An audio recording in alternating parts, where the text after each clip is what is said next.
So part and parcel of that exercise yesterday was you work on your own specific goal when you did it with someone else. You did that? Good.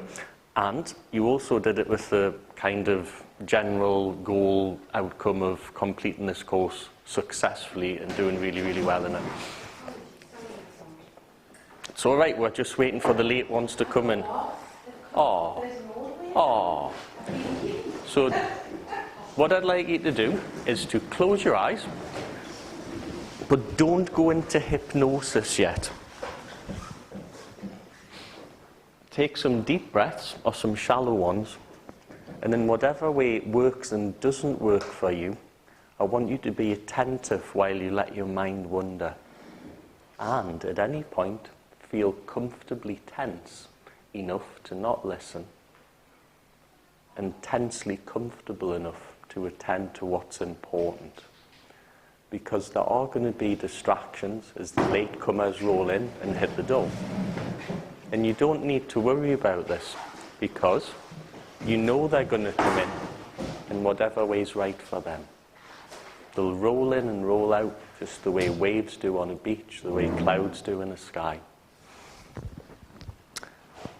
And in terms of your own goals and your own outcomes, you might know at some level your reasons for being here. And consciously, you probably do. Because consciously, that's what you're aware of. The aspects in your neocortex, the images, the words. Just like the surface of a sea, where waves can come in and come out at their own pace.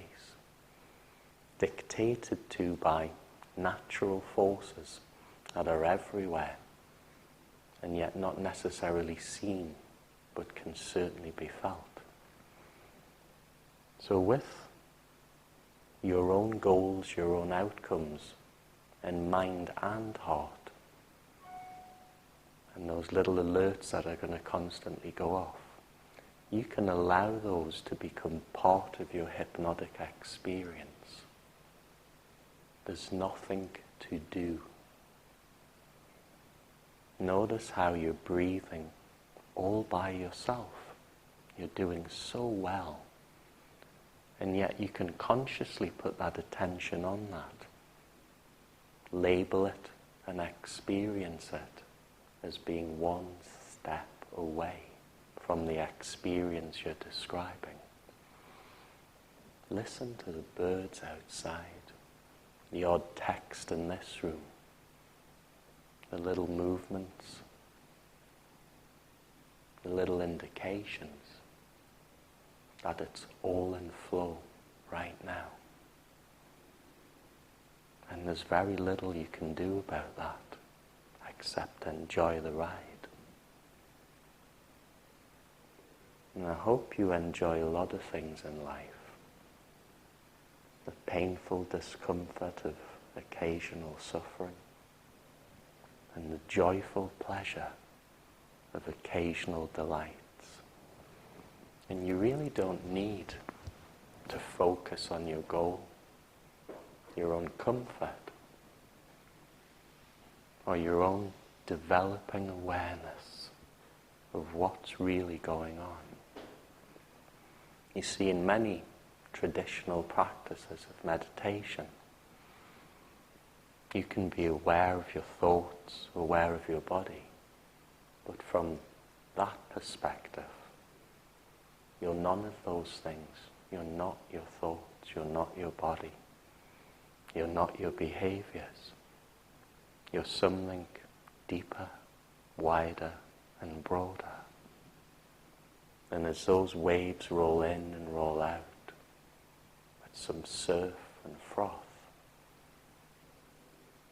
destabilizing the various surfaces, if you were a water particle that really could go out all the way to a place where, from your center all around, there was only ocean, there's only waves, you can leave land behind, let go of that, and hold on enough to let go while you stay and leave at the same time.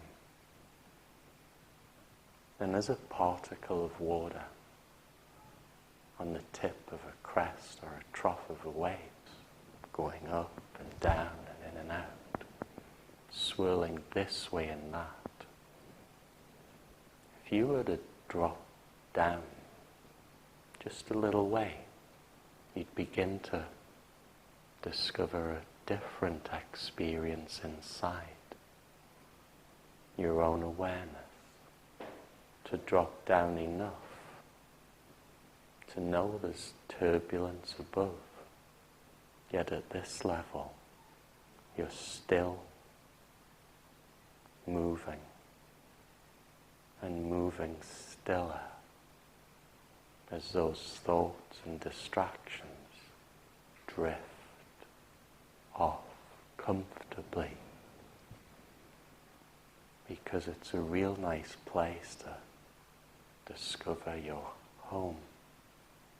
And for the last year, my home has been a new house, a place that I feel the roots are going down in the right way, stretching out, getting comfortable in their own stillness.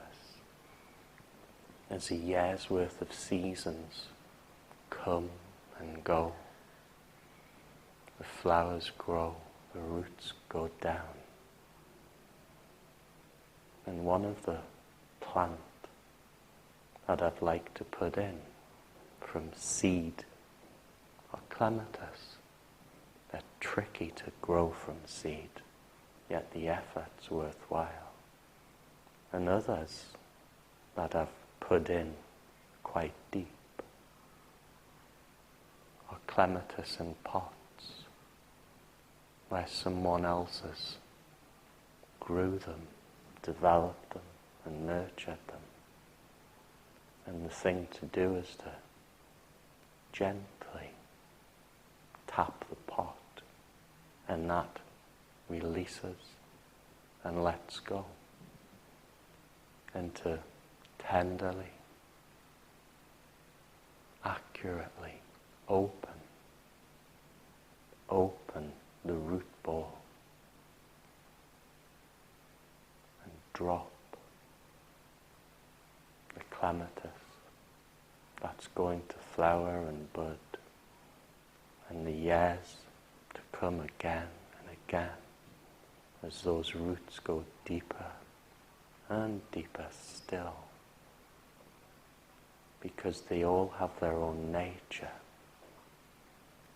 And I got really curious about one of those clematis, because for no reason the roots just seemed to come off, and that plant was close to death. So some time passed, maybe a few weeks, a month. Really depends on your perspective of time, doesn't it? And how relatively close your developing awareness can be. So I decided to reuse that big, wide, deep pot to plant another. So as I was unearthing that soil, you'd be real surprised that what I unearthed was a mother rat with a lot of kittens. And that explained why the clematis, the roots, had come off. You see, rats like to burrow down deep. They live in the earth. They're a real natural animal, and I like rats a lot. So I didn't touch the little rat pups. I carefully, with a spatula, lifted each one down from the pot and placed it on the earth where its mother, I knew, would come and collect it again. See, a long time ago I kept rats, many rats, and I got to understand the deep nurturing that a rat mother has for its pups. they're very connected to each other, you know. Just like the water molecules, there's a drop that goes down deeper still, where there's nothing left at the surface, to drift down in your own currents of descent and ascending, to be coolly warm and sensationally numb and totally aware. There's nothing to do. You don't need to think about your goals. You don't need to be aware of your breathing and where your thoughts gently descend. You really don't need to concern yourself with the trivial, because there's many ways, and there are many ways to go where you're going. That is your karma, and that just means your action.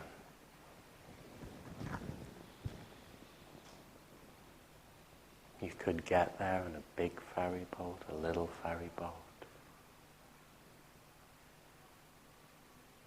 And you really are going to arrive there one day.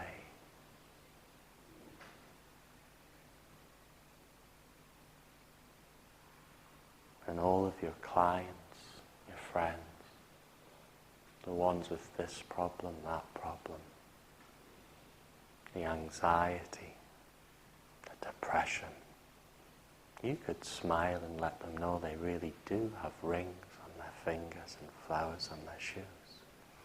Then they can dance through life, or shuffle, or crawl, or fly. You see, the people that want a better car, a younger partner, more money, a bigger house, more holidays, there's nothing right or wrong with that. And they'll always be hungry. Remember the pie woman, the woman that ate a Fray Bentos pie every day and wanted to stop. You see, that was like feeding a dog, starving it, and stuffing it. And that was down to my lack of a deeper understanding to listen. Because the questions you ask your clients may not be the question they really process. So when I ask you this question, I don't want you to answer it. So it's a simple question. I could say, how much would you be prepared to give to a charity to protect endangered species? And that's why I don't want you to answer it. Because you may not have said which charity, which species, a magpie, a chicken, a cockerel, a whale, a manatee. You haven't asked those questions. You may be off thinking, how much, how emotional do you feel when you see people killing a whale or a dolphin to make a handbag?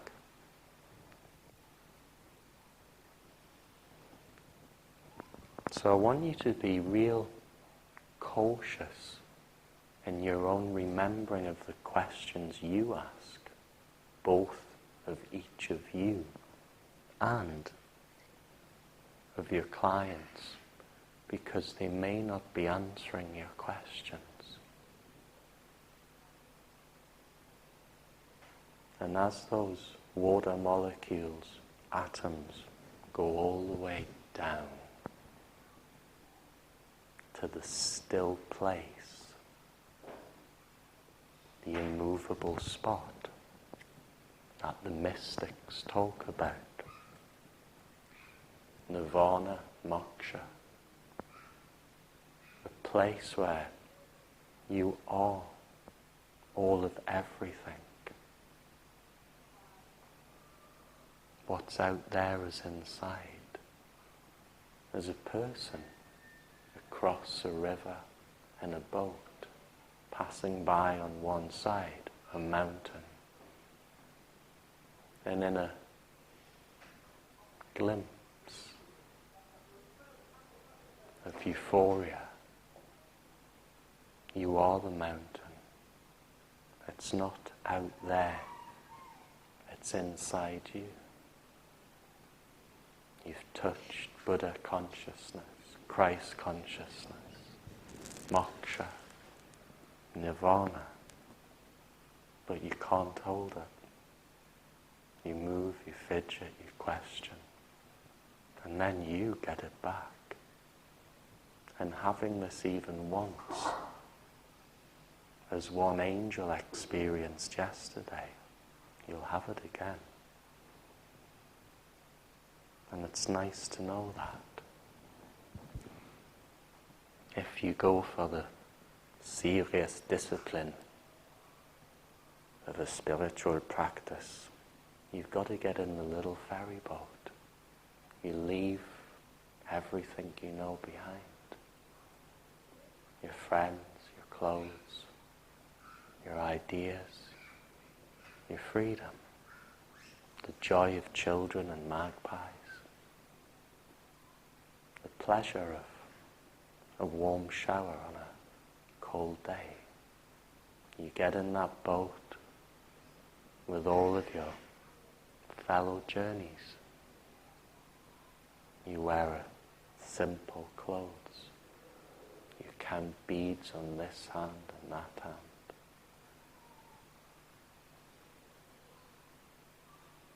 You pound a grain. You make your own bread. You meditate and clear your mind. And for an eternity or two you do this until that ferry boat moves away from the ocean and you start to see a different shore. And that peaceful nothing is going to change to something. But when you reach that other shore, you look back through time, space, and you wonder what was on that shore you left. Who's out there? And then in a deep realization that you may or may not hold on to. There's no show. There's no ferry boat. There's no beads. There's no distractions. This is it. This is it. And you've had it all along. Or you could get in the big ferry boat and make the most of your own developing awareness and abilities, developing your consciousness, and take the big boat with all your friends, family, your cat, your dog, a treasure chest. And maybe in the middle you'll write some haiku or a poem, because you looked at the water and you remember the dance of drifting with purpose and unintentionally going straight there. In a dark forest.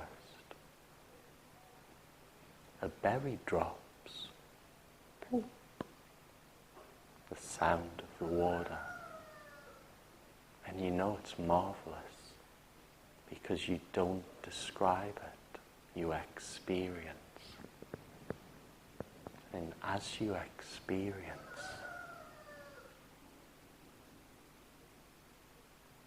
new realms of consciousness, clarity and clearing become available. Just experience like that molecule, atom of water that goes so deep, simply moves with the currents and is the currents, and is the awareness,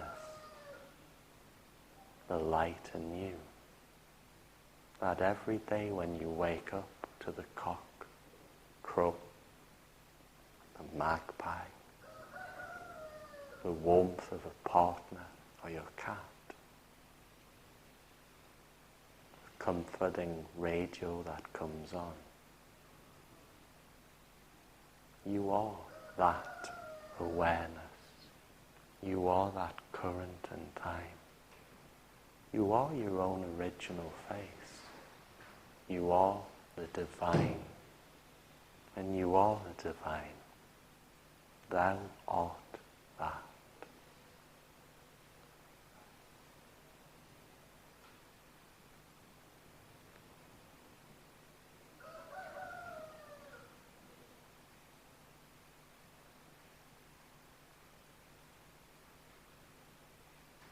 So find pain in your joy, joy in your pain.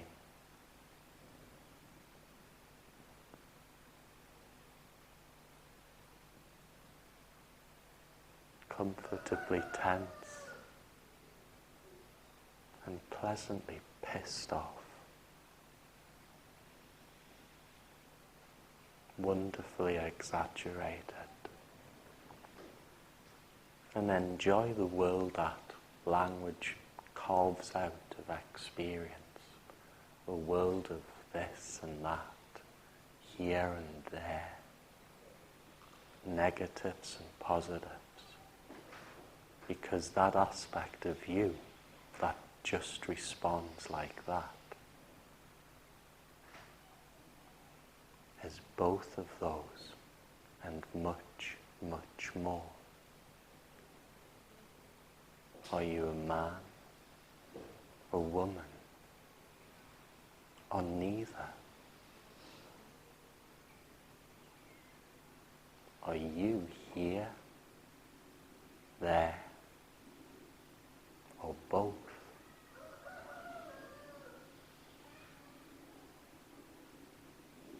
Have you been in trance, out of trance, or neither? Do you let go, hold on, or both? Do you go with the flow? Do you resist, or neither?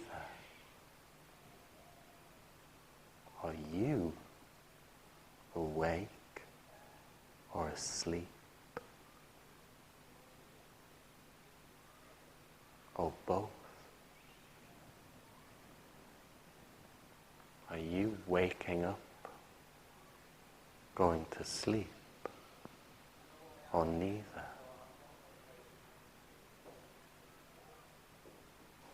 Are your eyes opening,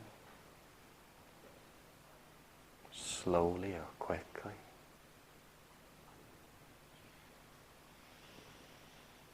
Are you coming back now or in a moment?